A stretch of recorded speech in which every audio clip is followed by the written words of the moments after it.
à peu près. Donc l'enregistrement a commencé. On va discuter pendant à peu près 1 heure et demie normalement de la présidence française de l'Union européenne. Donc cette session est organisée par Zero Waste France, Zero Waste Europe et Break Free from Plastic. On est ravis d'avoir pu inviter autour de cette table digitale Delphine, Justine et Pierre. Moi, je travaille pour Zero Waste France, du coup, qui a pour vocation à réduire les déchets et les gaspillages. Delphine et Justine travaillent pour Break Free from Plastic, qui est un mouvement international pour mettre fin aux pollutions plastiques, et Pierre pour Zero Waste Europe, dont Zero Waste France est donc membre, qui a donc la même mission de réduire les déchets et les gaspillages au niveau européen.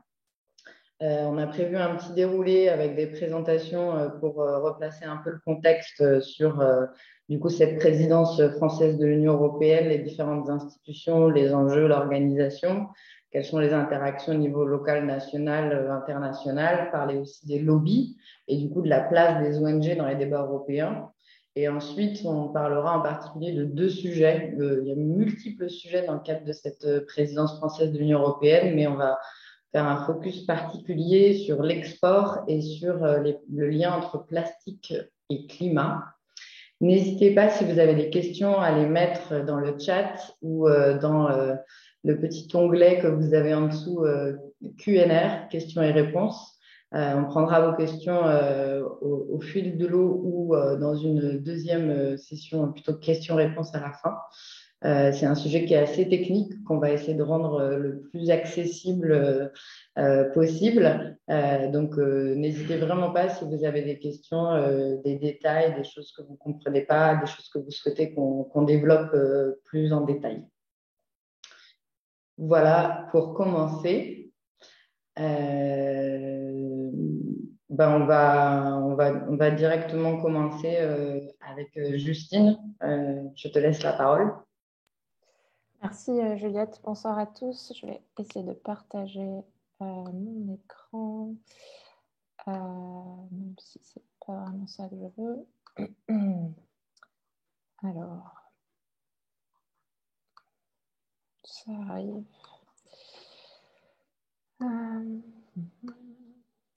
C'est pas comme si on faisait ça toute la journée. Ça arrive. Pardon pour ça, je pense que vous le voyez maintenant. Super. Ok. Bonsoir à tous. Donc, effectivement, comme Juliette l'a mentionné, l'idée, c'était un peu de faire le point sur ce qu'est la présidence et puis ensuite de rentrer un peu plus dans le fond du sujet sur 2 thèmes, mais aussi un peu pouvoir vous parler du rôle de la société civile en termes de plaidoyer sur les différents niveaux d'action et surtout de garder du temps pour pouvoir échanger à la fin. Donc, je vais me charger de la première partie qui est peut-être la partie un peu plus contexte sur qu'est-ce que la présidence. Beaucoup d'entre vous vous le savez peut-être déjà, remettre un peu dans le contexte des institutions européennes. Donc, ça peut être la partie un peu barbante, mais je vais essayer de garder ça assez court et je ne sais pas, pédagogue.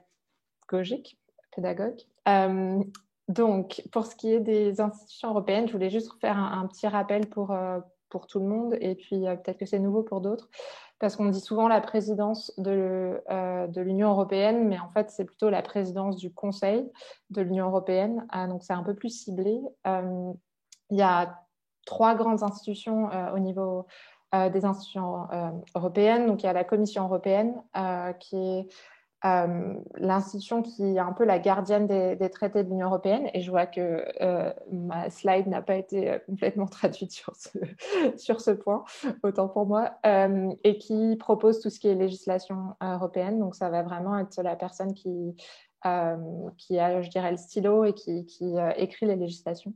Et ensuite, quand la Commission européenne propose une législation, ça va en parallèle généralement à 2 institutions, le Parlement européen, avec les membres du Parlement européen qui représentent tous les États membres, donc La France a à peu près 70 parlementaires au Parlement européen. L'Allemagne, par exemple, en a presque 100. Des pays qui ont une population moins importante en ont moins, etc. Donc, ça va d'un côté au Parlement européen et de l'autre au Conseil, ou qu'on appelle aussi Conseil de l'Union européenne, et qui, en fait, regroupe les représentants des États membres. Donc, ça va être au niveau ministériel.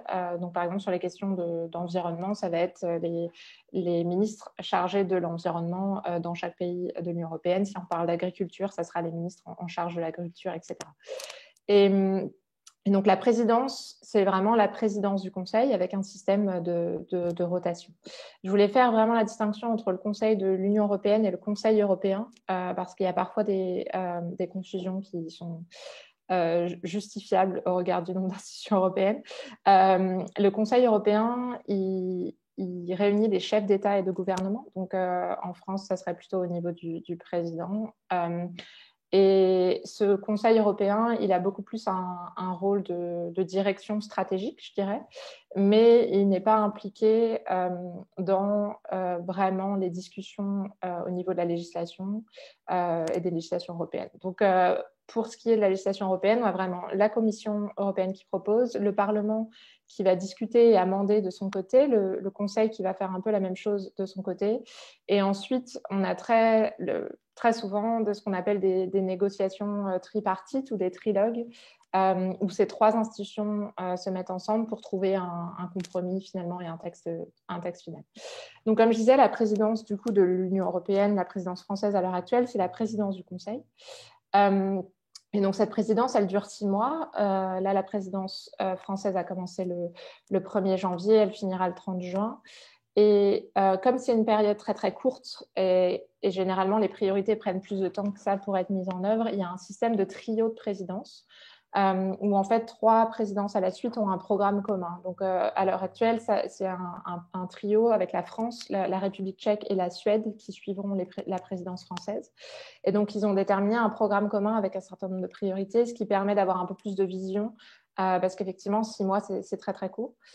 Et donc la présidence, ce qu'elle fait, c'est qu'elle mène vraiment les discussions au niveau de conseil et va pouvoir jouer un rôle dans l'agenda du conseil et dans les priorités qui sont menées.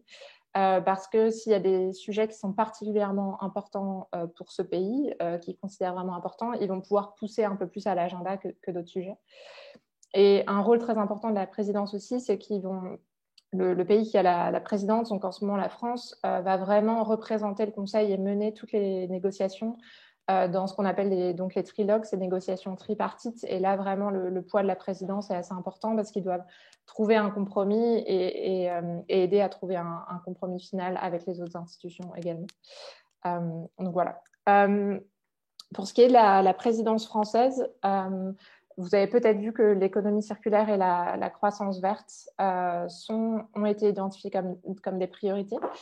Ce qui est pour nous une opportunité de vraiment faire avancer le sujet zéro déchet, prévention de la pollution, notamment plastique. Il y a plusieurs initiatives qui sont en cours de discussion ou qui vont être mises à l'agenda dans les 6 mois à venir ou dans les encore 5 mois à venir et qui sont vraiment pertinents pour le sujet de zéro déchet. Donc, on attend une initiative en mars de la Commission européenne sur les produits durables et faire en sorte que les produits qui soient mis sur le marché européen soient durables, avec notamment une révision de la directive européenne sur l'éco-conception.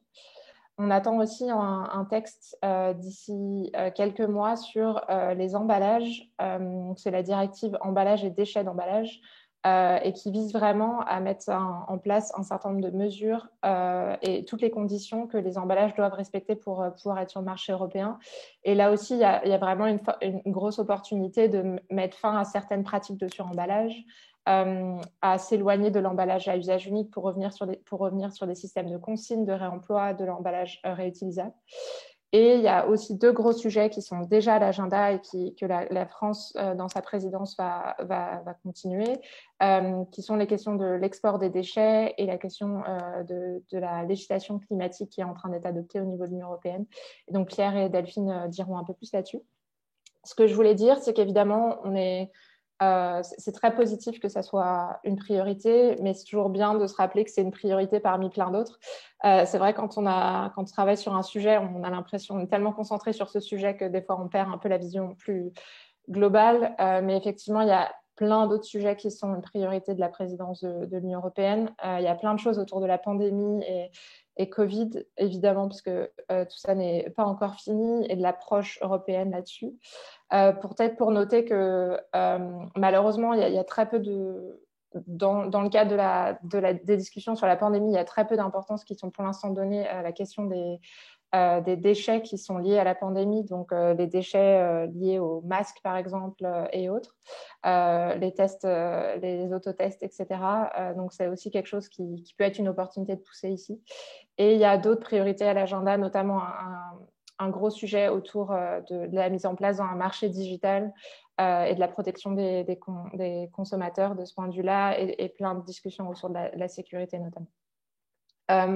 C'est aussi une présidence un peu particulière, la présidence française, du fait des élections présidentielles en avril, qui arrivent donc plus ou moins au milieu de la présidence.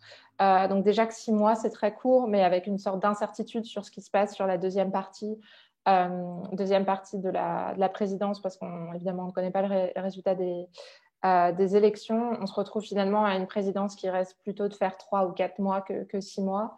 Et comment dire, ça a aussi, du coup, un impact sur un peu le contenu de la présidence, parce que c'est une présidence qui est finalement très politisée, avec aussi l'opportunité pour certains politiques français d'utiliser la présidence dans le cadre de la campagne électorale. Donc, c'est vrai que ça en fait une présidence quand même assez particulière de ce point de vue-là. Je voulais juste rapidement faire un lien sur les différents niveaux d'action, parce que c'est vrai que souvent on parle de l'UE comme quelque chose de très loin, de Bruxelles comme quelque chose d'assez loin, où tout se ferait à Bruxelles avec aucun lien le reste de l'Europe, mais vraiment les niveaux d'action sont vraiment liés. Donc, comme je le disais, le Conseil, en fait, ce sont les représentants des États membres, donc il y a vraiment un lien qui est constant entre les capitales européennes et Bruxelles pour tout ce qui se passe au Conseil. Donc, le Conseil agit à plusieurs niveaux d'action. Il y a le Conseil des ministres qui est un peu le décideur, mais en dessous, il y a des niveaux plus techniques.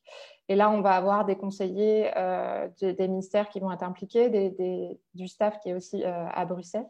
Mais il y a toujours ce lien un peu direct entre Paris et Bruxelles, par exemple, entre Berlin et Bruxelles, etc. Donc, il y a vraiment un lien national qui est très, très important au niveau du Conseil. Mais ce lien, il est aussi très important au niveau des membres du Parlement européen, qui sont élus pour un mandat européen, mais chaque membre du Parlement vient bien de quelque part, et souvent un lien assez important avec sa circonscription dans laquelle elle a été élue.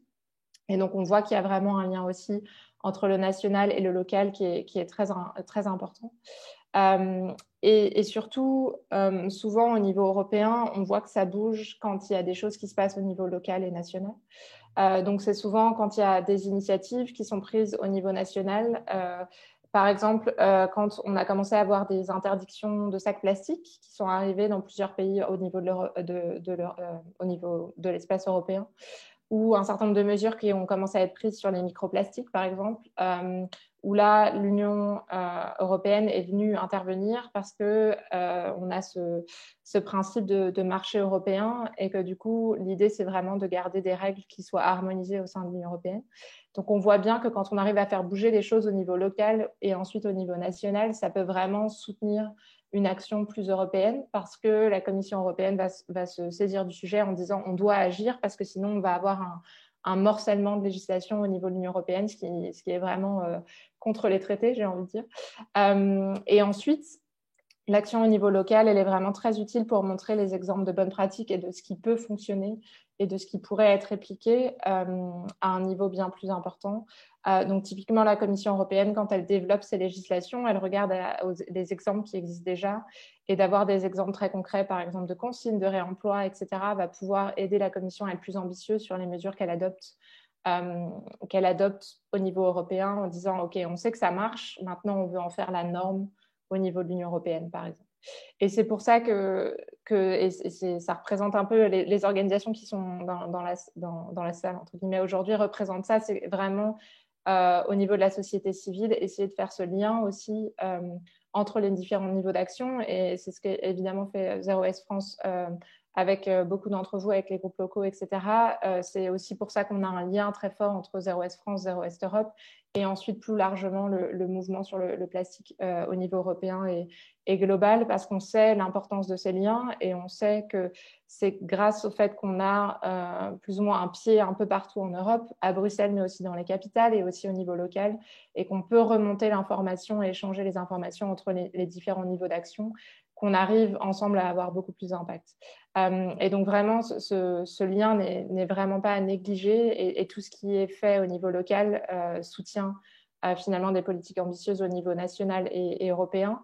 Et inversement, une fois qu'on arrive à sécuriser quelque chose d'ambitieux au niveau européen, ça peut vraiment aussi pousser et aider certains États qui seraient moins ambitieux à vraiment mettre en place ces mesures, parce qu'ils n'ont pas vraiment le choix, et parce qu'il y a aussi des systèmes de sanctions si les États ne mettent pas en place la législation européenne, etc. Donc il y a vraiment ce vase communicant tout le temps qui permet d'aller toujours vers on l'espère, ou en tout cas c'est ce vers quoi on travaille, vers des politiques plus ambitieuses.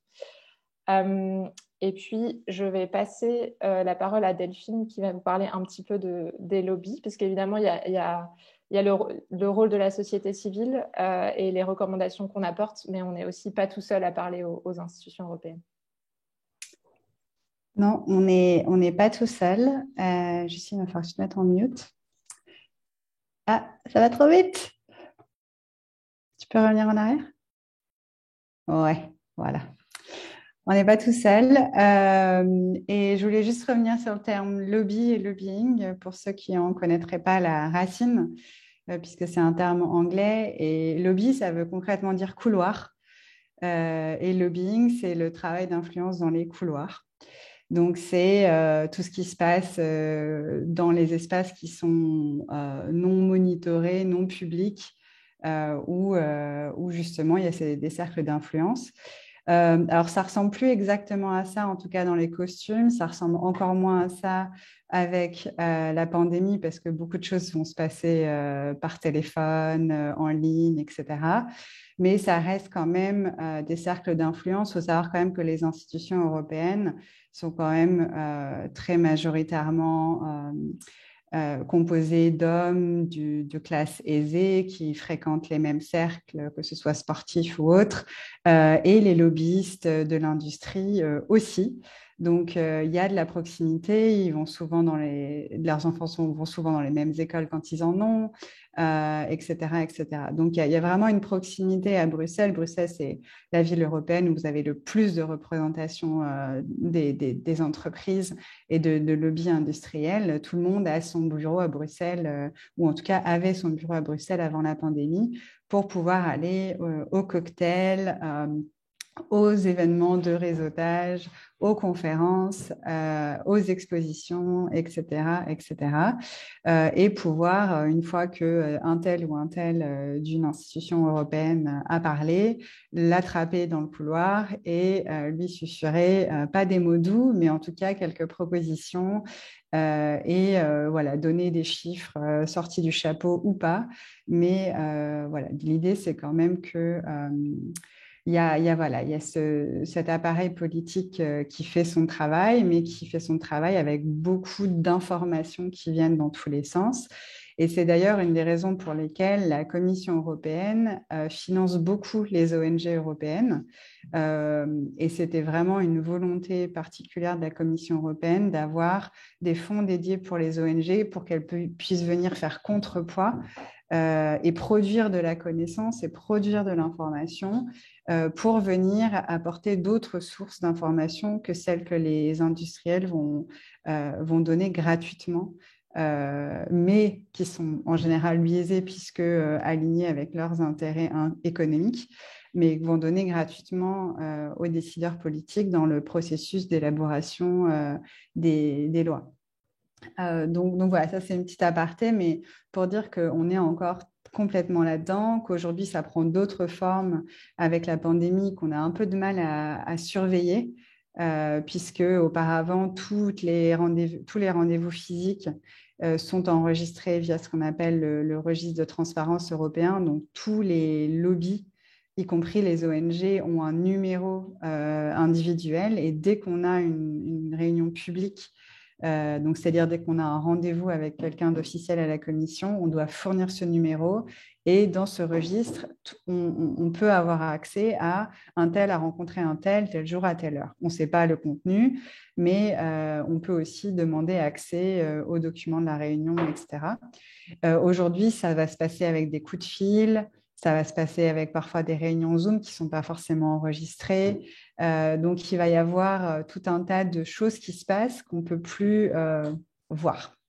Ça nous donne, nous aussi, accès en tant qu'ONG aux décideurs politiques de manière un peu plus vaste, c'est-à-dire que, par exemple, on a pu, nous, organiser des réunions avec des membres qui sont partout en Europe, qui n'auraient jamais pu être là physiquement dans des réunions à Bruxelles, mais qui, de fait, vu que c'était sur Zoom, ont pu joindre et voilà, amener le point de vue de leur pays. Next. Donc, les présidences de l'Union européenne sont bien entendu des hauts lieux où se pratique du lobbying et de l'influence de la part de l'industrie.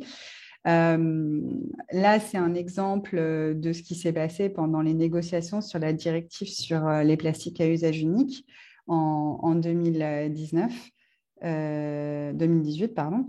Et là, c'était la présidence autrichienne de l'Union européenne. Donc, c'est Köstinger, c'était la ministre de l'Environnement à l'époque. Donc, c'est elle qui menait voilà, la danse pour la présidence autrichienne sur la directive. Et on discutait un aspect particulier sur la directive qui était le fait d'attacher le bouchon à la bouteille. Donc, le fait que quand vous débouchez votre bouteille, il y a un petit truc qui relie le bouchon à la bouteille pour que vous ne perdiez pas le bouchon. Ce n'est pas juste une histoire de praticité, c'est pour éviter que le bouchon se retrouve dans la nature, parce qu'on a retrouvé beaucoup de bouchons dans les ventres des animaux, notamment des oiseaux, qui pensent que c'est des cailloux ou des trucs bons à manger, mais ce n'est pas du tout bon pour eux. Et donc là, on avait Köstinger qui était très fortement lobbyé par l'industrie de l'emballage, et notamment Coca-Cola, directement et surtout via des associations professionnelles, comme il y en a à Bruxelles beaucoup. Donc, ça va être l'association des boissons européennes. Vous avez aussi une association pour les snacks. Enfin, c'est assez incroyable. Vous avez même une association qui nous avait fait assez rigoler sur les ballons et la fête. Et contre qui on avait dû se bagarrer quand on voulait faire interdire les sticks sur lesquels on accroche les ballons. Vous savez, dans les fast-foods, notamment, les enfants qui vont se balader avec le ballon et au bout d'un bâton, quoi. Quand on a fait interdire ça, on a vu surgir un lobby du ballon et de la fête, et on était assez étonnés parce qu'on ne savait même pas que ça existait. Voilà, donc à l'époque, on était sur les ballons et sur la fête, mais on était aussi pas mal sur tout ce qui était emballage. Et donc là, vous avez une petite représentation de à quel point Coca-Cola avait... on va dire, mis en bouteille sous son contrôle la présidente, la ministre autrichienne de l'Environnement. Et la personne que vous voyez qui tient cette bouteille, c'est Frédérique Ries, qui est une députée européenne belge, qui était la rapporteure sur le texte pour le Parlement européen et qui, elle, pour le coup, se battait contre ça. Donc là, c'était un petit coup de pouce d'encouragement à Frédérique Ries en lui disant « On est avec vous ». Battez-vous contre le Conseil, puisque c'était au moment des discussions entre le Conseil, le Parlement et la Commission qui ont lieu à la fin des négociations sur un texte. Donc, sur la présidence française aujourd'hui, on a pas mal surveillé, en tout cas en amont de la présidence, il y allait avoir des sponsors industriels, parce qu'en général, certaines présidences vont afficher sur leur site sponsorisé par telle ou telle entreprise. C'est bien sûr des entreprises qui vont non seulement fournir les sous, mais qui vont aussi avoir, on va dire, leurs produits, c'est du placement de produits visible dans tout ce que la présidence va organiser. Donc, il y avait des inquiétudes que la présidence française s'associe à EDF et notamment dans le cadre de toutes les discussions sur le paquet que je vais appeler énergie-climat, mais il s'appelle Fit for 55. Que du coup EDF soit un partenaire de la présidence française aurait posé des problèmes sur les questions de discussion sur le nucléaire notamment. Donc, ce n'est pas le cas. Depuis le 1er janvier, on connaît les sponsors et ce sont 2 entreprises automobiles. Donc, ça, on va dire, c'est entre guillemets mieux. Mais là, à l'heure actuelle, on a, que je ne dise pas de bêtises, on a Renault, entreprise française par excellence, et Stellantis, qui est aussi un producteur de voitures. Ce qui va se passer, c'est que tous les événements de la présidence française, où normalement vous avez des cocktails, etc., donc là, il y en a un peu moins avec le Covid, je ne sais pas comment ça va s'organiser, mais les gens vont arriver dans des voitures Renault. Et donc ça, c'est ce qu'on appelle du placement de produits. Ça veut dire que voilà, sur toutes les vidéos des événements de la présidence, vous allez avoir certaines entreprises qui vont être mises en avant. C'est pas que ça, ça c'est vraiment la partie publique, mais la présidence française, comme toutes les présidences, s'est préparée dans les enfin pas dans les couloirs, mais derrière porte close ou derrière des écrans. Là, les Français, enfin le gouvernement français a convoqué des entreprises, des think tanks qui sont plus près des entreprises que des ONG pour leur demander, voilà, c'est quoi vos priorités, sur quoi vous voulez qu'on se batte, etc. On n'a pas eu ce travail-là avec les ONG. Donc, c'est juste pour dire qu'à nouveau, c'est encore un lieu où chaque pays défend les intérêts, les intérêts économiques de ces entreprises nationales et peut du coup se faire influencer largement par ça. Donc ça, c'était un peu sur les questions de présidence. Next. Et donc, sur les questions de lobby en général, nous, ce qu'on surveille beaucoup, c'est toutes les relations entre différentes organisations. Donc, vous avez notamment des ONG qui sont financées par des industriels et qui se présentent comme des ONG. Donc, toutes les ONG, notamment, qui font du ramassage de déchets, et qui voilà, promeuvent un environnement propre en mettant la faute sur les consommateurs, les citoyens, plutôt que sur les industriels. On a dévoilé que beaucoup de ces réseaux d'ONG sont en réalité financés directement par les industriels qui ne veulent pas prendre leurs responsabilités sur la manière dont sont conçus les produits, dont est organisée la collecte, sur l'absence de consignes, encore moins de consignes pour réemploi. Et on a en Europe, enfin au niveau européen, un personnage que nous, on va affectionner particulièrement, qui s'appelle Eamon Bates, parce qu'il est partout. Il va être à la tête d'une agence de relations publiques qui défend les entreprises. Il est aussi à la tête d'initiatives qui, en fait, prétendent promouvoir la circularité des emballages, mais qui, en fait, quand on creuse dans le narratif, on se rend compte qu'on est toujours sur le même type de positions qui sont à défendre l'usage unique. Et à la fois, c'est la même personne qui va financer et être à la tête de ces réseaux d'ONG qui promeuvent la responsabilité du citoyen avant tout, plutôt que le changement systémique et la responsabilité du producteur. Donc, il y a eu des articles intéressants. Il y a eu aussi un cache investigation que probablement beaucoup d'entre vous avaient vu sur le lobbying et notamment de Coca-Cola. Mais bon, il faut savoir que ça, c'est la partie émergée de l'iceberg. Entre guillemets, il se passe beaucoup plus de choses qu'on peut le noter. Et puis, il y a aussi des lobbies un peu moins évidents pour des non-spécialistes qui vont être toute l'industrie chimique, l'industrie pétrochimique, l'industrie pétrolière et gazière qui fait pas mal de lobbying sur les questions de plastique, parce qu'en fait, le plastique, c'est du pétrole et du gaz à l'origine. Et donc, eux, ils sont peut-être moins visibles par le grand public et moins associés aux questions de plastique et de déchets, mais ils sont là, ils veillent au grain. Et nous, depuis qu'on organise des événements en 2016, on a systématiquement des représentants de Total, de Exxon et autres compagnies pétrolières et gazières. Et là, les ressorts de lobbying sont encore plus puissants, on va dire, parce qu'on on connaît le poids de ces industries sur nos appareils productifs européens. Voilà, je vais m'arrêter là et je vais passer la parole à Pierre sur un exemple concret de dossier qui est en cours de discussion. Parfait.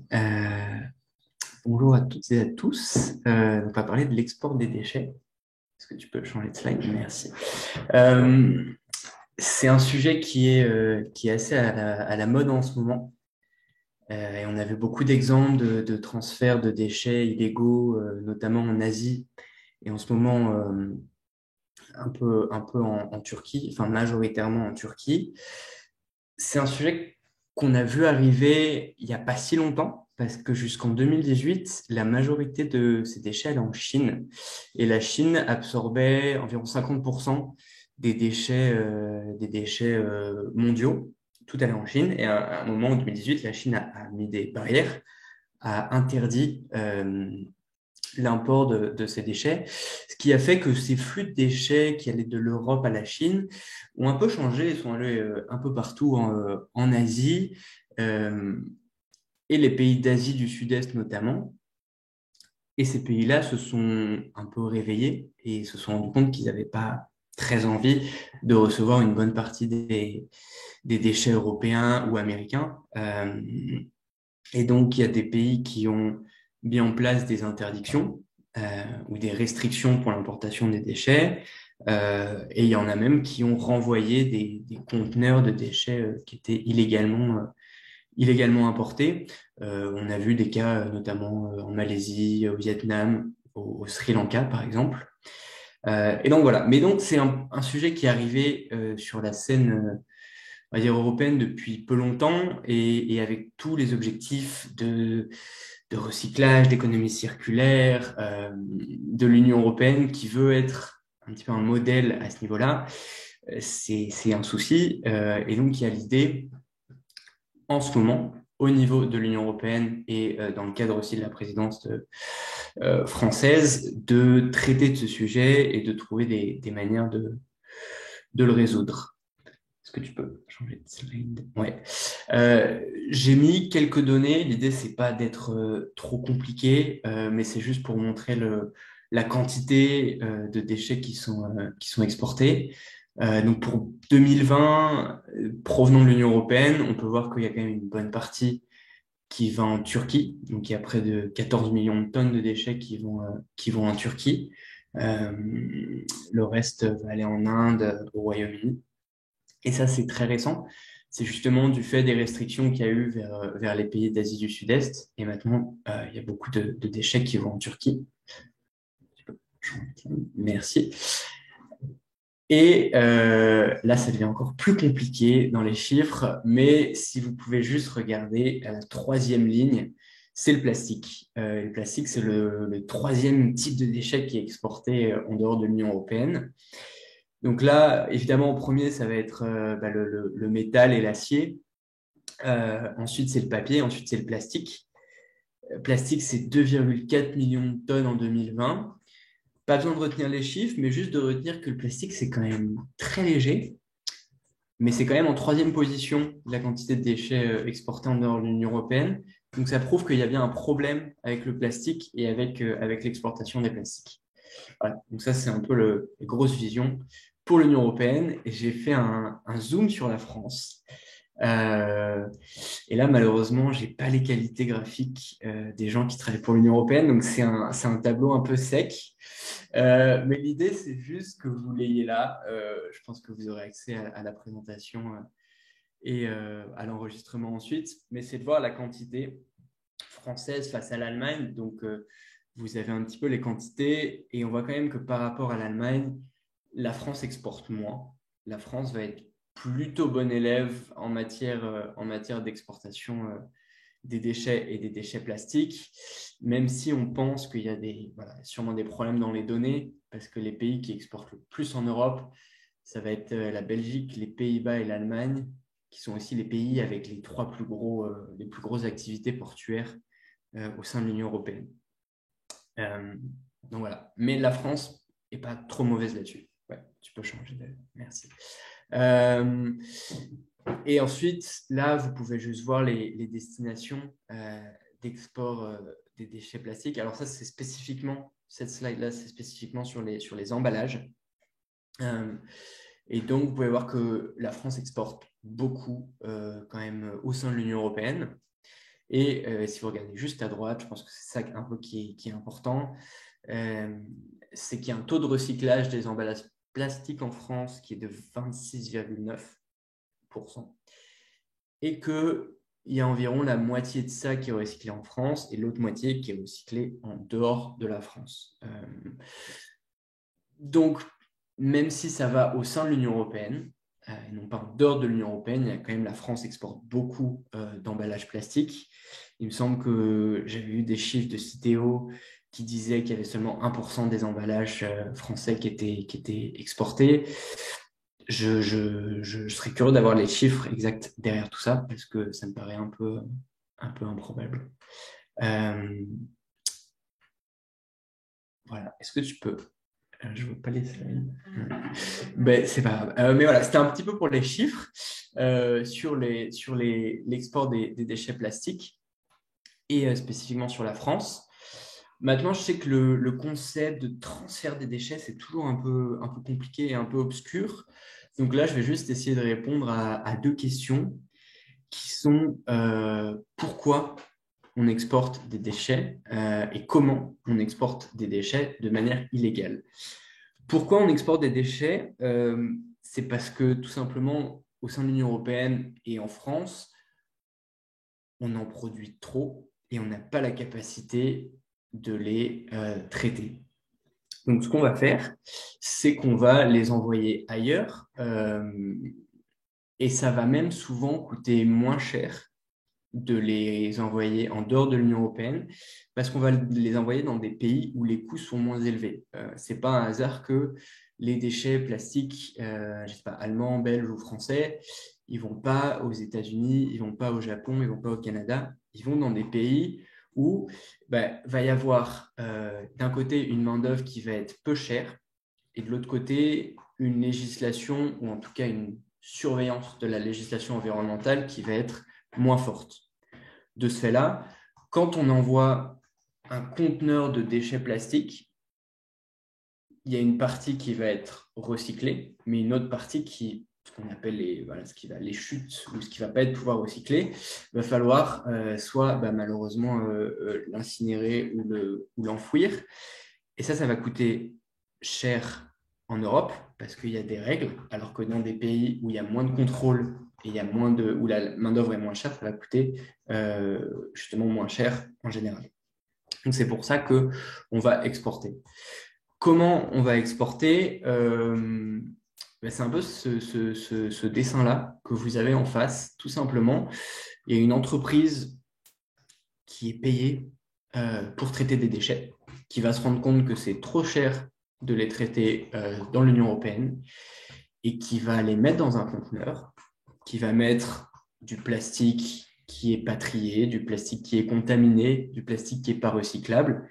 Et cette entreprise, elle va mettre tout ça dans un conteneur qu'elle va fermer et elle va mettre un label dessus, une étiquette qui va dire plastique recyclé. Et ça, c'est autorisé aujourd'hui d'envoyer du plastique ou des déchets pour qu'ils soient recyclés. Mais voilà, ce qui va être fait, c'est que dans ce conteneur avec une belle étiquette plastique recyclable, il va y avoir dedans du plastique qui n'est pas recyclable. Parfois, ça va même aussi loin que pour justement faire face au contrôle de douane dans les ports, il va y avoir tout le plastique non recyclable ou un peu contaminé qui va être mis au fond et il va y avoir juste une sorte de mur de plastique recyclable à l'entrée, ce qui fait que même quand on ouvre le conteneur, on va tomber sur du plastique qui est recyclable. Et donc, c'est comme ça que c'est fait. C'est tout simplement en changeant l'étiquette, en montant sur la contenance réelle de ces conteneurs. Voilà. Et ça, c'est clé en ce moment au sein de l'Union européenne parce que justement, Justine a montré un petit peu ce triangle institutionnel où la Commission européenne va écrire la législation un peu comme comme le gouvernement va le faire en France, eh bien aujourd'hui, il y a la possibilité, il y a le processus de révision du règlement transfert de déchets qui est en cours. Et il y a quelques mois de ça, la Commission, après un long processus de 2 ans, a finalement fini d'écrire sa proposition de règlement, qui est maintenant publique et qui est débattue par le Parlement européen et le Conseil de l'Union européenne, donc qui vont proposer des amendements sur cette proposition-là, sur ce règlement-là. Et nous, ce qu'on va demander, c'est tout simplement parce que c'est trop compliqué, comme j'ai parlé, de faire des contrôles aux douanes, de vérifier que toutes les étiquettes soient bien alignées, etc. C'est trop compliqué de régler tout ça. On demande tout simplement une interdiction totale des exports de déchets plastiques en dehors de l'Union européenne. Et ça, c'est quelque chose qu'on espère voir dans la législation. Ce n'est pas quelque chose qui est là pour l'instant, en tout cas pas totalement, mais on espère que la France, au vu de ce que j'ai montré, qui n'est pas mauvais élève en matière d'export des déchets en dehors de l'Union européenne, puisse porter justement des mesures assez ambitieuses. Et voilà. Alors, je vois qu'il y a des questions, etc. Oui, on va peut-être prendre les questions au fur et à mesure. Il y a eu quelques questions posées dans le chat. La première de Anne Karim qui demande: sait-on ce que deviennent ces exports de déchets? Donc, tu l'as un peu abordé, mais effectivement, je pense que derrière cette question, c'est est-ce que c'est véritablement recyclé, les déchets sauvages, quelle est la traçabilité et peut-être aussi s'il y a des discussions actuellement avec cette nouvelle réglementation sur la traçabilité des déchets quand ils sont transférés. Alors en fait, j'avais coupé mon son parce qu'on est tous les trois dans la même pièce, donc j'ai pas entendu le début de ta question. Ouais. Mais la traçabilité, ouais, j'ai entendu. La question de base de Anne Kalim, c'était: sait-on ce que deviennent ces exports de déchets? Ouais, d'accord. On aimerait bien savoir, mais en tout cas, on sait ce qu'une partie devient. Mais non, on ne sait pas, on n'a évidemment pas la capacité de vérifier tout ça. Il y a un gros problème de traçabilité, de transparence au niveau de ces exports de déchets, parce que ça va passer dans plein de mains différentes. Parfois, il y a des gens qui vont juste acheter un conteneur sans même avoir la main, on va dire l'emprise physique sur le conteneur, qui vont le vendre à quelqu'un d'autre. Donc, il y a vraiment, au niveau de la chaîne de valeur, il y a très peu de traçabilité. Ce qu'on va savoir de ces exports de déchets, ça va être malheureusement ce qu'on va voir, ceux qui vont être illégaux et qui vont être attrapés en quelque sorte. Parce que les autres déchets illégaux, si justement on ne les remarque pas, on ne va pas savoir ce qu'il en advient. Mais il y a des exemples, malheureusement, dans des pays d'Asie du Sud-Est ou même en Turquie, où on voit bien que c'est souvent des usines de recyclage un peu informelles dans des villes ou dans des communautés où il va y avoir tout simplement un conteneur de plastique qui va être ouvert en plein air. Il va y avoir un tri de ces déchets plastiques. Ce qui va être recyclable va être recyclé dans une usine qui n'est pas forcément aux normes. Souvent, ça va être des usines un peu artisanales de recyclage du plastique où on va le fondre. Et le reste va être soit jeté dans la nature, soit brûlé en plein air. Ça, c'est les exemples un petit peu les plus négatifs, mais c'est arrivé dans plusieurs pays. On sait que ça arrive dans plusieurs pays d'Asie du Sud-Est. Ça arrive en Turquie. Voilà. Donc, il y a une partie qui est recyclée, mais on ne sait pas si elle est recyclée dans les bonnes conditions. Et il y a aussi une partie qui n'est pas recyclée et qui va être enfouie, jetée en plein air ou incinérée en plein air aussi. Il y a une autre question qui est un peu liée à ça, qui demande: est-ce que les repreneurs de plastique en Europe ne sont pas tenus de fournir des certificats de recyclage aux collectivités? Et comment les repreneurs justifient-ils du recyclage effectif des déchets qu'ils exportent dans ce cas? Tu as déjà un peu répondu à la question, du coup, l'histoire des intermédiaires. Effectivement, Ouais. il y a une obligation de traçabilité pour les producteurs de déchets. Enfin, je commence à répondre à la question, je te laisse peut-être la main, Pierre. Non, non, mais encore une fois, malheureusement, c'est le lien avec la traçabilité, c'est quelque chose qui n'est pas assez clair. Euh, et c'est quelque chose aussi dans le nouveau règlement qu'on espère qui va être changé. Enfin, en fait, on espère juste que ça va plus être possible d'exporter parce que c'est trop compliqué. En fait, pour l'instant, la législation, elle dit qu'on a le droit d'exporter pour du recyclage si ça se passe dans des conditions approximativement équivalentes à ce qui se fait en Europe. Sauf que ça, comment on vérifie que ça arrive? C'est-à-dire, je suis une entreprise qui est censée recycler des déchets plastiques. Si j'envoie un conteneur de déchets plastiques en Asie, euh, dans une usine qui est censée être certifiée, bah, je peux peut-être aller vérifier une fois, mais ce qui est clair, c'est qu'il n'y aura jamais quelqu'un en permanence qui va être dans l'usine, je ne sais pas, au Vietnam pour vérifier si tout se passe bien. Donc la personne va peut-être y aller une fois ou peut-être même pas y aller, mais juste l'entreprise européenne va recevoir un certificat comme quoi c'est recyclé euh, dans cette usine-là. Et ça va suffire justement pour donner aux, aux collectivités, enfin fournir des certificats de recyclage aux collectivités. Mais le recyclage effectif, ça, on n'a on n'a pas vraiment la preuve. Ouais. On a la preuve pour quelques usines, mais on n'a pas vraiment pas toutes les données précises là-dessus. Il y a d'autres questions. Ces exports ont-ils encore massivement lieu? Donc, c'est des questions auxquelles tu as déjà un peu répondu, mais on peut peut-être rentrer un peu dans les détails. Euh, à l'initiative de qui? Des gros acteurs, des brokers, vers quelle destination? Tu as déjà parlé des différents pays, en particulier la Turquie. Euh, Peut-être un peu pour compléter Ouais. avec la situation française des entreprises et aussi des collectivités, comme ça a été dans la question précédente. Si tu as des chiffres au niveau européen ou des propensions de ce qui est géré sur le territoire. D'ailleurs, pour rappel, on parle là que de recyclage comparé au recyclage en dehors de l'espace européen.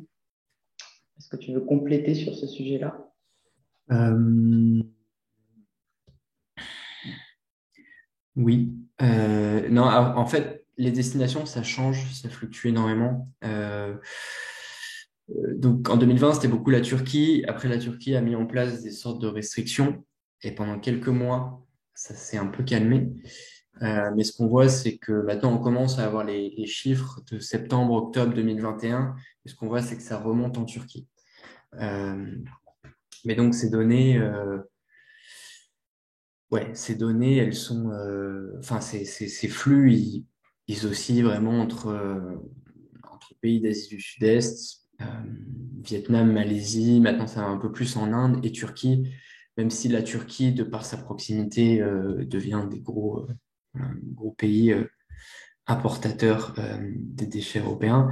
À l'initiative de qui? Alors ça, honnêtement, c'est assez compliqué de savoir parce que ça passe par plein d'acteurs privés dont on perd souvent la trace. Je sais qu'il y avait eu, il n'y a pas si longtemps, une grosse entreprise de gestion des déchets au Royaume-Uni qui avait été épinglée pour export de déchets illégaux, mais le nom exact de l'entreprise n'avait pas été révélé. Donc, c'est aussi quelque chose sur lequel il n'y a pas de transparence parce que les données ne sont pas accessibles au grand public, même au public.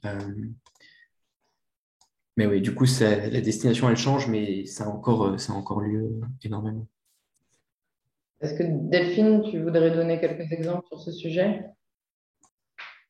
Non, c'était plus globalement ce qu'on pouvait voir sur le terrain. Pierre l'a quand même pas mal décrit. C'est vrai que nos collègues en Asie du Sud-Est qui vont sur ces décharges ou qui sont dans ces villes, il y a des petites villes ou des petites agglomérations où vraiment ils se sont spécialisés dans l'accueil de ces déchets-là.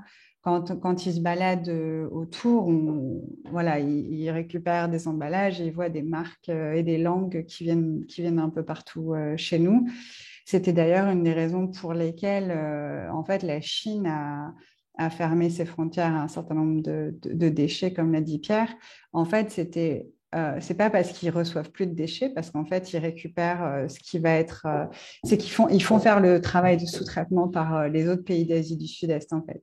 Donc, plutôt que de recevoir toute la saloperie, je veux dire comme ça, qui ensuite doit faire l'objet d'un pré-traitement et pour récupérer ce qui est réellement recyclable, que eux ils vont utiliser dans la matière première pour la production de tous les biens qui viennent de Chine et des emballages qui les emballent.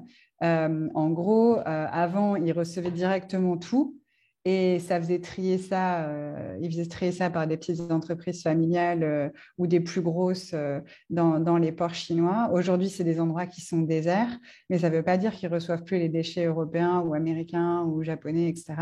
Ça veut juste dire qu'ils vont recevoir via la Thaïlande, via le Vietnam, via la Malaisie, ce qui va être déjà pré-trié, entre guillemets, et qui va potentiellement pouvoir être réellement recyclé. Mais ce qui fait que tout le reste reste sur place, quoi.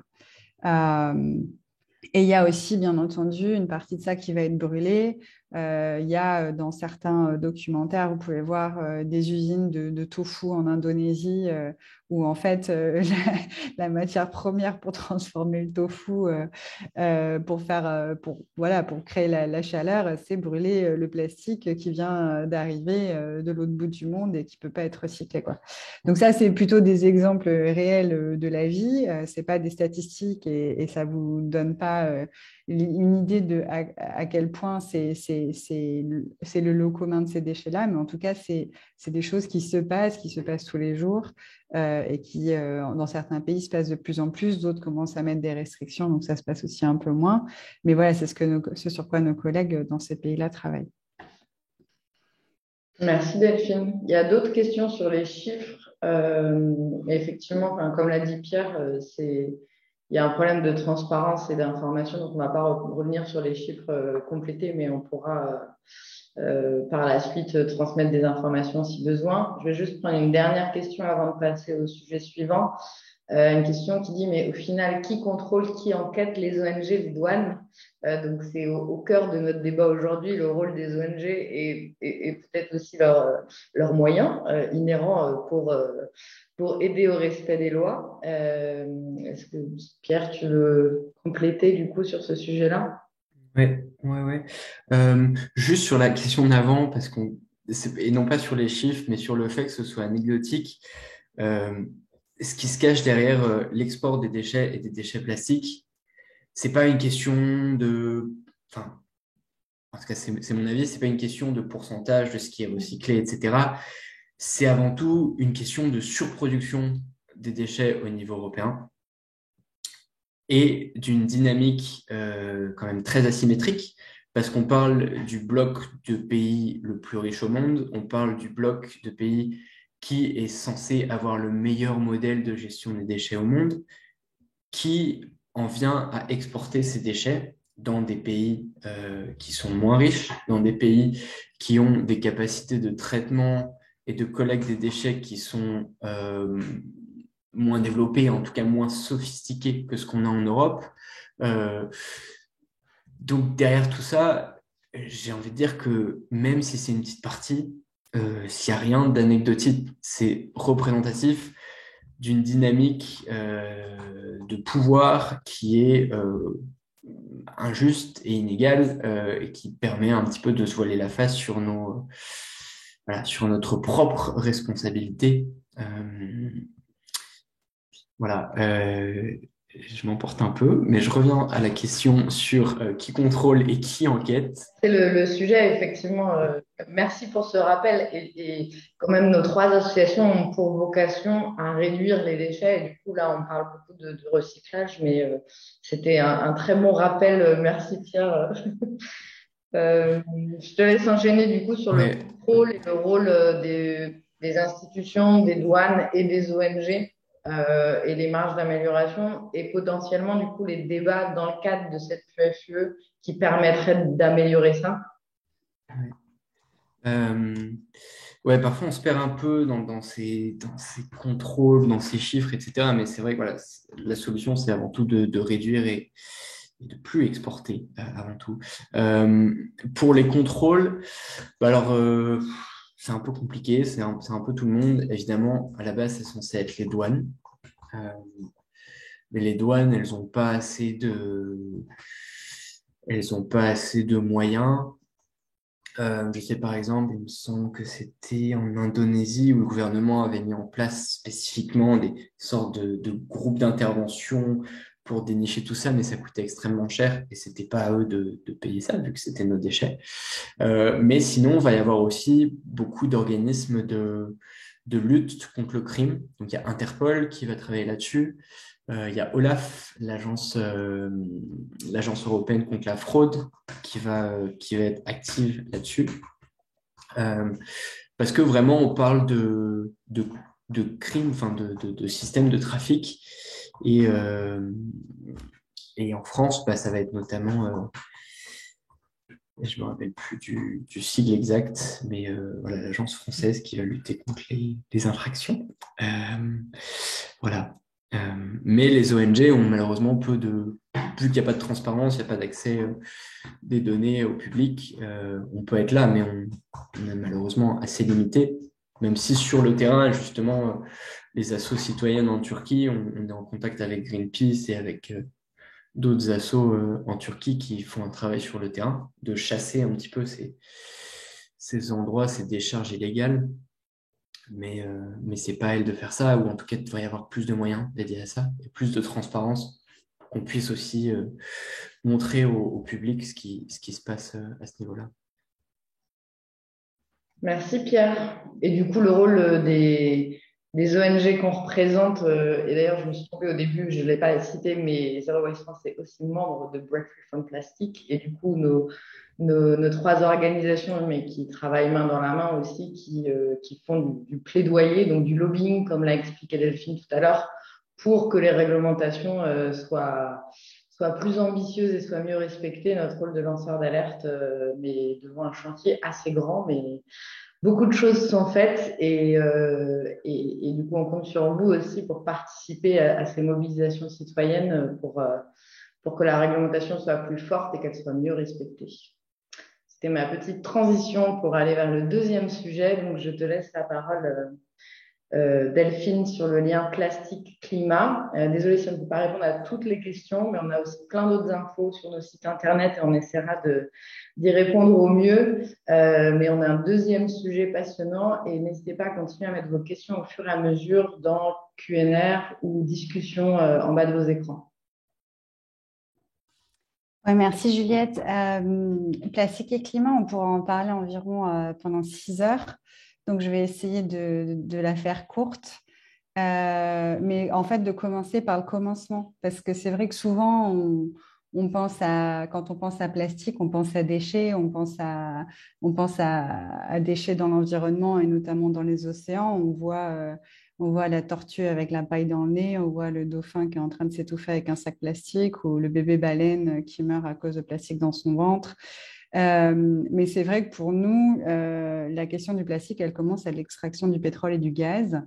Et on a une action quand même vraiment importante sur la partie pétrochimique, donc qui est l'origine, la matière première pour produire du plastique.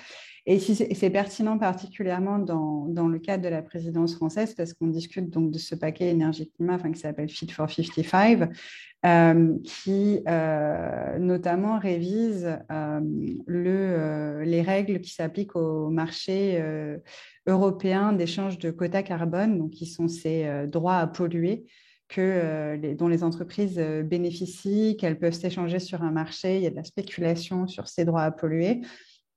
Et donc, cette révision, elle est d'autant plus importante qu'il y a eu quand même des des rapports récemment par certains de nos membres, notamment Carbon Market Watch, qui ont montré à quel point non seulement les industriels avaient bénéficié de droits à polluer gratuitement, massivement ces dernières années, notamment l'industrie pétrochimique, depuis la création du marché carbone, mais en plus, ils s'étaient fait de l'argent sur le dos du marché carbone en revendant, en spéculant, etc. Donc, l'idée, c'est quand même d'arriver à ce que ces droits à polluer, en fait, les pollueurs payent vraiment, parce qu'aujourd'hui, ils ne payent pas vraiment. Il y a un certain nombre de droits gratuits qui leur sont donnés par les différents pays. Et puis après, avec tout un tas de règles dans lesquelles je ne rentrerai pas parce que je ne suis pas non plus une spécialiste du marché carbone, ils arrivent même à s'en sortir encore mieux que ça en faisant du bénéfice. Donc, une des principales discussions qui a lieu à ce moment autour de ce marché carbone, c'est aussi l'application de règles, parce que ces règles-là s'appliquent dans le cadre du marché commun, mais pour tout ce qui est importé, il n'y a pas de règles, il n'y a pas de taxe à l'entrée sur le carbone, donc c'est ce qu'on appelle les émissions importées, donc ce qui va être produit ailleurs et les émissions générées par la production de ces biens ou même de ces matières premières ne sont pas du tout pris en compte. Et donc, pendant longtemps, les producteurs européens ont un peu crié au loup en disant oui, mais du coup, c'est pas juste pour nous. Nous, on paye des droits à polluer, alors qu'en fait, pas vraiment, hein, dans le marché commun. Et ceux qui importent et qui produisent à l'extérieur, et ben, pas du tout. Donc, du coup, le législateur européen se dit, bon, du coup, on va penser à un mécanisme d'ajustement aux frontières pour qu'il y ait quand même une taxe carbone, entre guillemets, sur ce qui est importé. Et donc, aujourd'hui, une des batailles que l'on mène, c'est d'avoir cette taxe carbone, entre guillemets, parce qu'elle ne s'appelle pas comme ça, mais c'est un peu l'idée, qui soit appliquée sur l'export de produits chimiques en vrac. C'est pas une bonne traduction, mais en anglais, c'est bulk chemicals. Donc, en gros, c'est les produits chimiques et notamment les produits issus de la pétrochimie qui vont servir à produire du plastique. Donc, que quand on importe ça en Europe pour produire du plastique en France, aux Pays-Bas, en Belgique et ailleurs, qu'il y ait une taxe payée à l'entrée de ces produits-là. Et l'objectif, c'est bien de rendre la production de plastique vierge plus chère pour justement réduire la production. Parce que aujourd'hui, on s'est quand même rendu compte depuis 6 ans qu'on travaille avec beaucoup de vigueur sur ce sujet-là, que le plastique, ce n'est pas une problématique liée à la demande. On n'a pas de demande, on n'a pas de pollution plastique parce qu'on a une demande de la part des consommateurs et des industriels. C'est une problématique qui est liée à l'offre. C'est-à-dire qu'on a des entreprises pétrolières et gazières qui se sont rendues compte qu'il y avait quand même vachement d'intérêt économique à faire du plastique et que parfois, c'est une toute petite part de leur activité, mais c'est une grosse part de leurs bénéfices. Et donc, ils vont trouver des débouchés pour le pétrole et le gaz qu'ils ne vont pas vendre sur d'autres marchés. Et ça a été notamment, entre guillemets, favorisé par des avancées sur les questions d'énergie avec l'efficacité énergétique, mais aussi le développement des énergies renouvelables, mais aussi les questions de transport. On a vu qu'il y avait une offre de pétrole et de gaz qui était très importante et grandissante et à disposition d'autres marchés que l'énergie et le transport, et notamment du plastique et de tous les produits chimiques. Donc, eux, ils sont là avec cette matière première qui vendent plus sur les marchés énergie et transport. Je la fais simple, mais c'est l'idée. Et donc, c'est, on va faire du plastique, et puis on va faire des produits chimiques pour mettre dans le plastique, et puis on va faire des engrais, et on va faire des pesticides, parce qu'en fait, c'est tout la même racine. Et on va trouver des gens qui le veulent. Donc, on va aller frapper à la porte des industriels, on va dire, machin, on a tel matériau nouveau avec telle et telle propriété, peut-être que vous pouvez vous en servir pour faire ci et ça. Et il va y avoir un développement aussi de nouveaux marchés. Donc, on avait mis la main il y a quelques années sur des documents internes à certaines grosses industries plastiques qui disaient, bon, bah, on est bouché sur les marchés, notamment européens, parce qu'il y a eu une vraie prise de conscience des impacts de la pollution plastique. Et il y a aussi des législations qui sont mises en place au niveau national et régional. Donc, on ne peut plus développer nos marchés, on ne peut plus vendre plus de plastique. Donc, il va falloir aller sur d'autres secteurs, d'autres cibles commerciales et d'autres pays. Et donc, les deux principales pistes qu'ils avaient à l'époque et qui, à mon avis, sont toujours la réalité, c'était les jeunes, donc vraiment miser sur créer des nouveaux besoins pour la jeunesse pour pouvoir placer plus de produits plastiques. Et puis, les pays en développement, et notamment l'Asie, qui, on l'a déjà vu avec ce dont Pierre parlait, croule sous nos déchets plastiques, et les produits de nos entreprises qui ne payent pas de contribution REP du tout sur tous les emballages qu'elles mettent sur le marché là-bas, qui ne participent pas du tout à la collecte et au traitement de ces déchets-là. Et donc, voilà, donc ça, c'était un petit peu juste la parenthèse pour dire, voilà, le plastique, c'est pas une problématique drivée, menée par la demande, c'est vraiment une question d'offre. Et donc, notre objectif avec les réglementations liées au climat et aux émissions de gaz, mais pas que, de gaz à effet de serre, mais pas que, c'est de rendre la production plus difficile, plus chère, pour vraiment essayer d'arriver à réduire l'offre.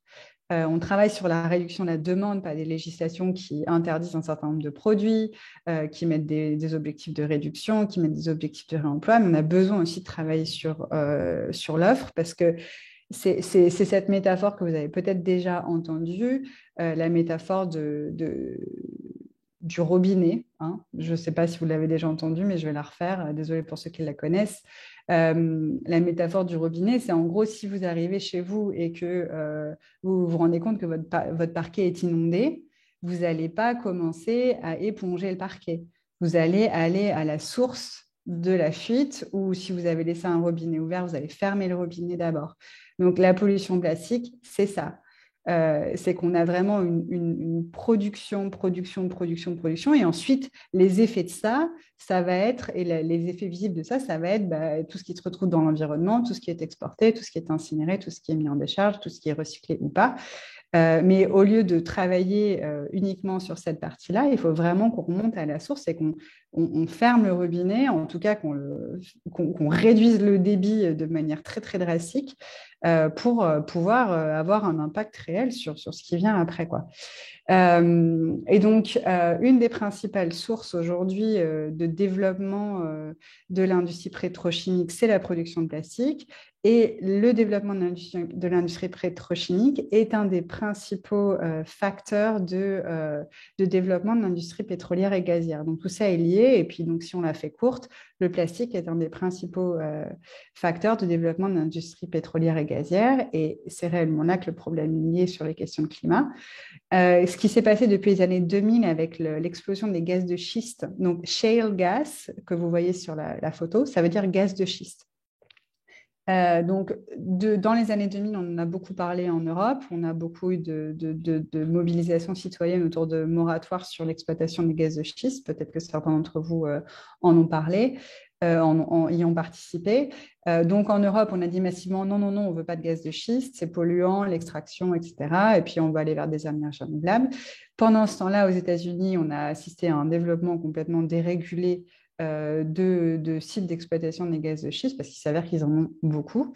Et donc, on s'est retrouvé avec un boom de disponibilité de gaz issus de l'exploitation des gaz de schiste qui, ô magie, est absolument parfait pour produire du plastique. Donc, l'essentiel, la moitié du plastique qui a été mis sur le marché depuis que le plastique existe a été produit depuis les années 2000. Et pour moi, il n'y a pas de hasard, c'est qu'on a aussi assisté à un boom de l'exploitation des gaz de schiste et d'autres énergies fossiles à ce moment-là qui ont créé la disponibilité pour produire du plastique. Et donc, on importe aujourd'hui des gaz de schiste, enfin en tout cas des sous-produits de l'exploitation des gaz de schiste, des hydrocarbures de schiste, c'est comme ça que je devrais le dire, depuis les États-Unis jusqu'en Europe pour produire du plastique qui va être mis sur le marché européen. Il y a un projet notamment de construction d'une nouvelle usine pour prendre en charge ces hydrocarbures et créer la matière première pour le plastique à Anvers, qui est à 60 km de Bruxelles, là où on est actuellement, Pierre, Justine et moi. Et donc, on essaie vraiment de se bagarrer contre ça, pas pour que le plastique ne soit pas produit chez nous, mais pour qu'il ne soit pas produit du tout. Parce que l'impact de ça, ce n'est pas seulement un impact climatique, c'est aussi un impact social. L'exploitation des gaz de schiste et la production de plastique se font souvent dans des endroits où il y a assez peu de régulation environnementale, notamment au Texas, en Pennsylvanie, en Louisiane, aux États-Unis. On a développé un site internet qui s'appelle Virtual Toxic Tours. On vous mettra le lien, je pense, dans la suite, où vous pouvez aller voir vous-même ce qui se passe dans les communautés locales qui sont impactées par l'extraction pétrolière et gazière et la production de plastique. C'est des pollutions atmosphériques, des nappes phréatiques incroyables qui font que les gens sont massivement malades, ils meurent. De la même manière qu'on a pu assister à ça sur l'incinération avec des endroits où il y avait des explosions de cancer. C'est ce qu'ils voient aussi dans ces endroits-là. Donc, il y a une vraie dimension sociale et une vraie dimension de responsabilité, de vraiment prendre en compte de là où ça vient et l'impact que ça a sur les gens et sur le climat. Donc voilà, on travaille beaucoup sur cette partie production qui est peut-être plus invisible. Il y a beaucoup de gens qui pensent que le plastique, ça naît sur les étagères des supermarchés. Non, le plastique, ça naît dans les sous-sols via une matière qui a mis des millénaires, des millions d'années à se dégrader et à être produit par la nature et qu'on utilise pour produire quelque chose qui généralement va être utilisé pour quelques minutes, quelques heures ou quelques semaines et puis c'est tout, quoi. Donc, il y a une vraie déconnexion entre le temps qu'il a fallu à ces énergies fossiles et ces ressources fossiles pour être créées et ce qu'on en fait aujourd'hui. Et globalement, le mouvement Break Free from Plastic insiste sur gardons tout ça dans le sol, quoi. Donc c'est vraiment l'objectif de travailler sur cette production. Ensuite, le plastique, il va avoir des impacts climatiques tout le long de la chaîne de valeur.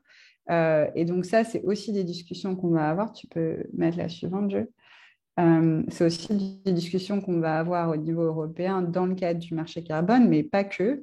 On a aussi des discussions sur une régulation sur le méthane, parce que du coup, à l'étape de l'extraction pétrolière et gazière et de la transformation du gaz et du pétrole en ce qui va servir à faire le plastique, on a des fuites de méthane. Le méthane, les fuites de méthane, ou en tout cas la production de méthane dans ces installations, c'est ce que vous allez voir dans ces cheminées qui vont brûler. Qu'est-ce qu'elles brûlent, ces cheminées? C'est essentiellement du méthane pour le transformer en CO2, parce que donc, le CO2 a un pouvoir de réchauffement climatique bien inférieur à celui du méthane, mais une durée de vie beaucoup plus longue. Le méthane est très, très réchauffeur et une durée de vie beaucoup plus courte. Donc, il y a vraiment cette prise de conscience et au moment de la COP26 à Glasgow, il y a eu un engagement d'un certain nombre de pays à vraiment travailler sur la réduction des émissions de méthane. Donc, pas seulement sur l'industrie pétrochimique, mais bien entendu sur d'autres secteurs comme l'agriculture ou la gestion des déchets d'ailleurs. Et donc là, l'idée, c'est aussi de vraiment se rendre compte que on a, donc là c'est en anglais, je m'en excuse, mais donc je ne vais pas vous montrer avec mon doigt parce que vous ne voyez pas mon doigt, mais en bas à gauche, on a les puits pétroliers, les raffineries qui vont ensuite raffiner ce qui sort de là. Merci Justine, suivez la flèche. On va ensuite craquer, donc c'est-à-dire qu'on va craquer les chaînes de molécules de ce qui sort des raffineries pour transformer ça en autre chaîne de molécules, en polymères, comme le PPT par exemple, c'est un polymère, c'est un assemblage de molécules qui vont servir à faire des produits plastiques. Donc ça aussi, tout ce processus-là émet des gaz à effet de serre. Vous avez ensuite la production de déchets qui va être traitée de manière différente. Donc, en décharge, la dégradation, notamment du plastique, va émettre du méthane, ça a été prouvé. et dans l'environnement aussi. Si c'est des biodéchets, c'est encore pire. On vous en parle suffisamment, je pense, à Zero Waste France. Et puis, en incinération, brûler du plastique, c'est évidemment brûler des énergies fossiles. Donc, on revient à ces émissions de CO2 fossiles. Mais aujourd'hui, l'industrie essaie de trouver des nouvelles manières. On avait déjà entendu parler de valorisation énergétique. C'est quelque chose qui est toujours très présent dans l'industrie de l'incinération française. Mais aujourd'hui, on va encore plus loin. Il y a des nouvelles technologies qui sont en développement de recyclage chimique notamment. Aujourd'hui, le recyclage chimique, c'est un peu une licorne parce que personne n'a vraiment vu ça marcher, mais tout le monde en parle, quoi. Et une des seules parties de cette technologie-là qu'on a vu fonctionner, c'est la transformation de plastique en carburant. Donc, il recraque les molécules pour en refaire une soupe liquide qui ressemble à nouveau à un carburant. On a eu cette version, on l'a toujours d'ailleurs, alors je ne sais plus le terme en français, mais de carburant à partir de déchets, mais plutôt solides. Je ne sais plus le terme. CSR, donc c'est carburant, combustible solide de récupération. Voilà, c'est ça m'est revenu. Merci Pierre. Combustible solide de récupération, CSR, dont on a pas mal parlé ces dernières années. En tout cas, moi, à l'époque où je travaillais sur l'incinération à Zero Waste France, ça faisait partie des sujets que je traitais. Mais du coup, là, on va quand même à une autre étape, parce qu'on parle même plus de déchets. On dit, non, on fait du carburant, vous pouvez vous en servir pour faire des trucs hyper cool. Voilà, donc ça, c'est un petit peu une problématique et c'est aussi une manière pour l'industrie pétrochimique parce que c'est eux qui développent aussi ces installations, en tout cas ces technologies de recyclage chimique, de dire, voyez, on est vert en fait, c'est OK, on va arrêter de prendre que du pétrole et du gaz vierge, on va refaire du plastique à partir de plastique, mais en passant par des processus très consommateurs d'énergie et très émetteurs de gaz à effet de serre. Et il y a encore d'autres technologies sur lesquelles je ne vais pas m'étendre. En plus, je vous ai dit, on peut en parler 6 heures, mais il y a aussi d'autres manières de produire le plastique aujourd'hui sur lesquelles on essaie de faire vraiment attention, qui sont le captage et l'utilisation du carbone. Donc, par exemple, vous allez mettre un système de captation à la sortie d'une usine, de la cheminée d'une usine d'incinération pour capter le carbone qui vient des fumées d'incinérateurs.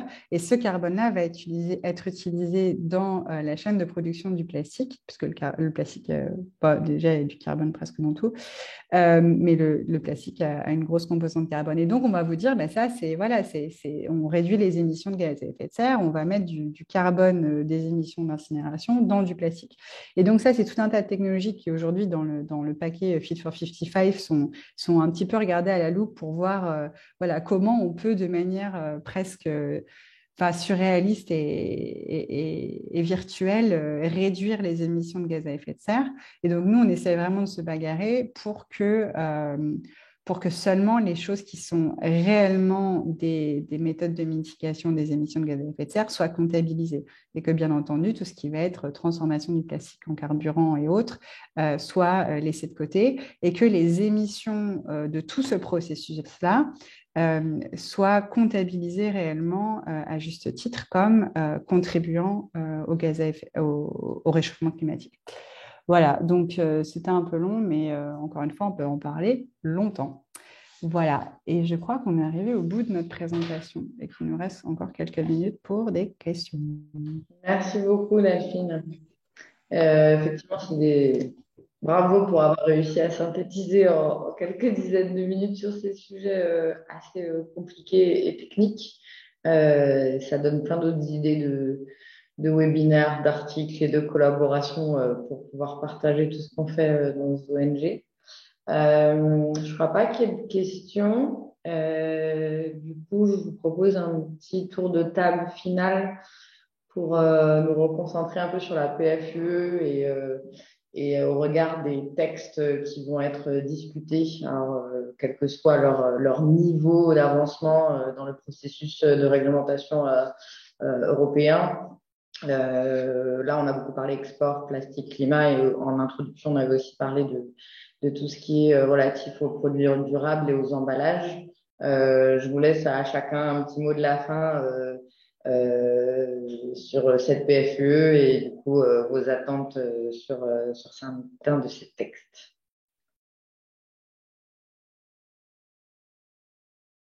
J'ai lancé la parole à n'importe qui. Pierre, je t'en prie, honneur aux hommes, je te laisse commencer. Ah ouais, c'est bien, il faut un peu de ça. Non, pas du tout. C'est l'humour. Alors, mes attentes, ben, je pense que, comme j'ai dit, la France sur les exports de déchets est vraiment pas un mauvais élève. Donc, même si on est encore au débat, au début du processus, c'est qu'elle impulse vraiment, et que le gouvernement français impulse vraiment cette idée que l'Union européenne doit totalement arrêter d'exporter des déchets en dehors de son territoire. Voilà, c'est vraiment de pousser là-dessus dans le texte parce que vraiment là, il n'y a pas, il y a pas vraiment à chipoter. Le texte, il est dans les mains du Conseil de l'Union européenne au moment où la France est à la tête. Donc, vraiment, c'est le moment pour pousser là-dessus, puisque ça va être les premiers débats au sein du Conseil sur le texte. Donc, c'est vraiment pousser tout simplement pour que l'Union européenne arrête d'exporter des déchets en dehors de son territoire. Très bien, merci beaucoup Pierre. Justine aussi, si tu veux ajouter quelques mots, même si ce n'était pas les sujets sur lesquels tu as pris la parole, on sait que tu as aussi plein de choses à dire sur ce sujet. Oui, je pense sur l'export de déchets, effectivement, je rejoins Pierre. Je pense qu'il y a une attente vraiment sur le fait qu'il pousse un peu sur l'interdiction d'exporter. Et je dirais, on n'a pas trop parlé aujourd'hui, mais sur les questions de réemploi et d'emballage durable et de produits durables, les dossiers vont arriver vraiment pendant la présidence française. Donc, j'espère vraiment qu'ils vont avoir au moins une première discussion sur la révision de la directive éco-conception et sur vraiment qu'est-ce que c'est qu'un produit durable. Et là-dessus, j'espère qu'ils vont évidemment ramener les questions de réemploi, de réutilisation et aussi la question de la composition chimique des produits et en termes de toxicité, etc. On sait que la France, c'est plutôt un pays qui, sur les questions aussi de législation chimique, est plutôt aussi en avance. Dernièrement, il y a eu notamment des recours sur les substances chimiques utilisées dans certains produits. Et donc, ça serait bien de les voir mettre ça un peu à l'agenda et être sûr d'avoir une première discussion avant la fin de leur mandat. Et puis aussi, comme je disais, la présidence, il y a vraiment un système de trio. Et donc, j'espère voir la France aussi continuer les discussions et vraiment faire une bonne transition avec la République tchèque qui prendra la présidence en juillet. Et avec ça, je vais donner la parole à Béatrice. Oui, il y a beaucoup de choses qui ont été dites déjà. Je pense que pour moi, c'est aussi très important sur ces questions de lien entre déchets climat et entre plastique et climat qu'il y ait vraiment une cohérence entre les engagements climatiques de la France et toutes ces questions sur le grand cheval blanc. On va sauver le climat, on fait des pactes dans tous les sens et on se présente en défenseur de l'environnement à la COP26. La réalité que ce paquet-là, en fait, il y a tout un tas de menaces, en fait, et que si on n'adopte pas des mesures vraiment de contrôle de ce marché carbone et qu'on n'applique pas les règles de ce marché carbone sur les bonnes parties de la chaîne de valeur et de la chaîne de production, en fait, ça va servir à rien, quoi. Et que là, aujourd'hui, il faut vraiment qu'on prenne des mesures extrêmement fortes pour réduire les émissions de gaz à effet de serre et pas seulement le CO2 sur lequel tout le monde se concentre, mais vraiment le méthane aussi. Et qu'il y a des actions très, très concrètes à mener pour le faire, mais qu'elles vont à l'encontre d'un certain nombre d'intérêts industriels et d'intérêts industriels français notamment. on a quand même des totals dans l'affaire qui pèsent très, très lourd dans les discussions sur le climat et dans les discussions sur le plastique. Et je pense que c'est vraiment important voilà, que les gens se rendent compte que tout ça, c'est lié en fait. Que quand on parle de changement climatique, quand on n'est pas dans un territoire comme la France qui vraiment l'expérimente de plein fouet, il y a bien sûr des variations de nos climats, mais on n'est pas en Louisiane où la montée des mers fait que les gens ne peuvent plus assurer leur maison et que bientôt ils ne vont plus pouvoir y vivre à cause de ça, qu'ils se prennent des ouragans dans la figure tous les 3 mois, quoi. Mais qu'on se rende compte que vraiment, en fait, quand on parle de changement climatique et de ce qu'on peut faire concrètement pour agir là-dessus, ben, c'est d'abord la production et de ce qu'on produit, comment on le produit, qui le produit, d'où viennent nos produits et comment on accepte ça. Et ça, ce n'est pas que la responsabilité du consommateur, c'est vraiment, voilà, qu'est-ce que les lois permettent de faire. Et là, voilà, il y a des choses concrètes à faire de ce point de vue-là sur comment on réglemente la production et les émissions tout au long de la production et de la gestion des déchets. Et je pense qu'il ne faut pas louper le coche, quoi. Voilà, on n'a plus le choix, en fait. Il ne faut pas louper le coche. Et moi, j'espère qu'il y aura vraiment de la cohérence et de l'ambition, mais réelle, et qu'on va arrêter de mettre en avant des solutions technologiques qui sont censées tous nous sauver juste parce qu'elles sont poussées par telle ou telle entreprise nationale et ça fait bien sur le papier et ça montre... Enfin voilà, je pense que là, vraiment, on est à un stade, et je prêche des convertis, mais où les intérêts économiques, ils ne peuvent plus passer en premier lieu. Et donc, cette présidence-là, elle doit s'aligner là-dessus, quoi. Mais bon, je ne me fais pas d'illusions, mais en tout cas, c'est ce que j'aimerais voir. Bon, bah, on regardera ça comme mot de la fin. Il ne faut pas louper le coche. Et on a une petite question bonus sur Rich. Et Justine, je te challenge sur le fait de pouvoir y répondre en 2 minutes pour qu'après on puisse officiellement finir dans les temps ce webinaire. Oui, alors peut-être juste pour dire effectivement qu'il y a un processus de révision de la principale législation sur les produits chimiques en Europe qui s'appelle REACH, qui vient tout juste d'être entamé. Donc ça ne sera pas à l'agenda vraiment de la présidence française parce qu'on est vraiment que sur des questions de consultation pour l'instant. Donc la proposition de la Commission ne viendra pas pas avant une bonne année, je pense. Mais juste pour faire le lien avec ce que je disais sur cette initiative qu'on attend à la fin mars sur les produits durables. Dans le cadre de cette initiative, il y a vraiment tout un aspect sur la non-toxicité qui est assez important. Et l'idée de mettre en place un passeport pour les produits où on aurait aussi des informations qui seraient données aux consommateurs sur la composition chimique de ces produits et notamment si certaines substances qui sont enregistrées sous REACH et qui sont identifiées sous REACH sont présentes dans le produit. Donc, il y a vraiment un lien entre les deux.